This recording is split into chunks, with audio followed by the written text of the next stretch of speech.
La machine, lorsqu'elle s'use, elle use la réalité physique et financière de ce qui a produit le fait qu'on a pu l'acheter et la mettre en mouvement. Je peux exploiter un prolétaire puisque l'usure du prolétaire doit être payée par un salaire. Je ne peux pas user de l'usure de la machine pour produire autre chose que ce que la machine va produire. Autrement dit, on exploite un humain, mais on ne peut pas exploiter une machine. Donc, le propre de l'exploitation humaine, telle qu'elle est posée par la problématique du travail vivant, c'est-à-dire la problématique du capital variable, c'est que uniquement le travail humain exploité produit de la valeur. La machine, qui a une valeur, n'a en elle que la valeur du travail humain cristallisé en elle par le fait que c'est la plus-value humaine qui a permis d'acheter une machine. Et c'est pour ça que c'est le temps de la capitalisation qui permet, à partir des incréments de valeur extorqués au prolétariat, de transformer le procès de travail en mécanisation robotique, en cybernétique, vers toute la modernité de la domination réelle. Donc, ce qui produit de la valeur, c'est le travail humain exploité, mais le capital est un cheminement concurrentiel planétaire obligatoire qui fait que, en tant que capitaliste, pour vendre le plus possible, il faut que je vende à des prix de plus en plus bas. Or, pour vendre à des prix de plus en plus bas, il faut que je vende à partir d'un processus de travail qui va de plus en plus vite.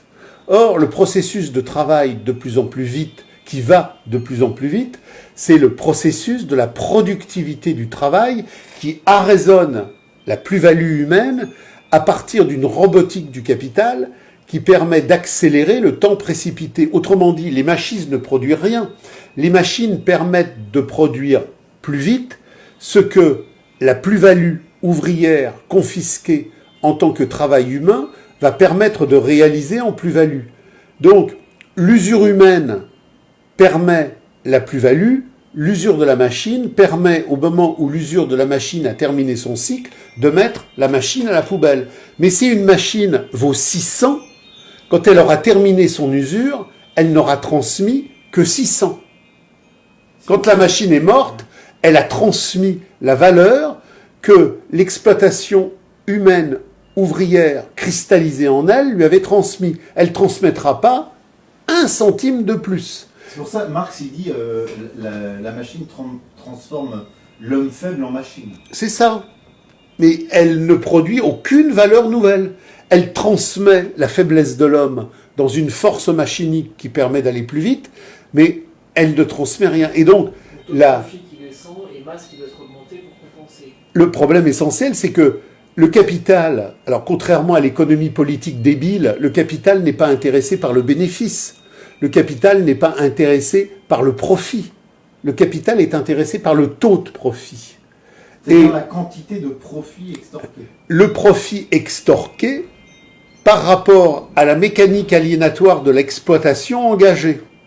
Et donc, plus le capital avance, plus il se mécanise. Donc, plus il se mécanise, plus par la robotisation, il y a une cristallisation du temps de travail dans la mécanique du travail mort. Mais plus cette mécanique du travail mort s'organise de la sorte, plus le capital, qui va de plus en plus vite, qui produit des marchandises qui coûtent de moins en moins cher, voit le taux de profit se réduire.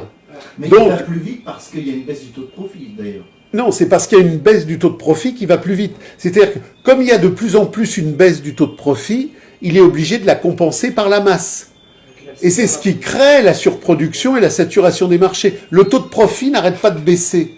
Donc, je dois de plus en plus vendre pour compenser ma baisse du taux de profit. Et c'est ça, la loi historique qui fait que le capital est condamné à mort. Le capital va un jour mourir, non pas parce qu'un beau matin, en écoutant les Bergeronnettes ou les Rouge-Gorge, l'humanité va dire « c'est fini l'horreur du capital ». C'est parce qu'il existe des lois objectives qui font qu'à un moment donné, le capital ne va plus reproduire. Alors, il faut lire Il faut creuser, c'est compliqué. Les Grundrisse, le livre 1 du Capital, le livre 2, mais aujourd'hui, le clampin de base avec qui on va discuter, machine, taux de profit, plus-value, domination formelle, domination réelle, et qui croit qu'à partir de sa subjectivité percevante, il va vouloir émettre des idées qui ont un sens. C'est une imposture.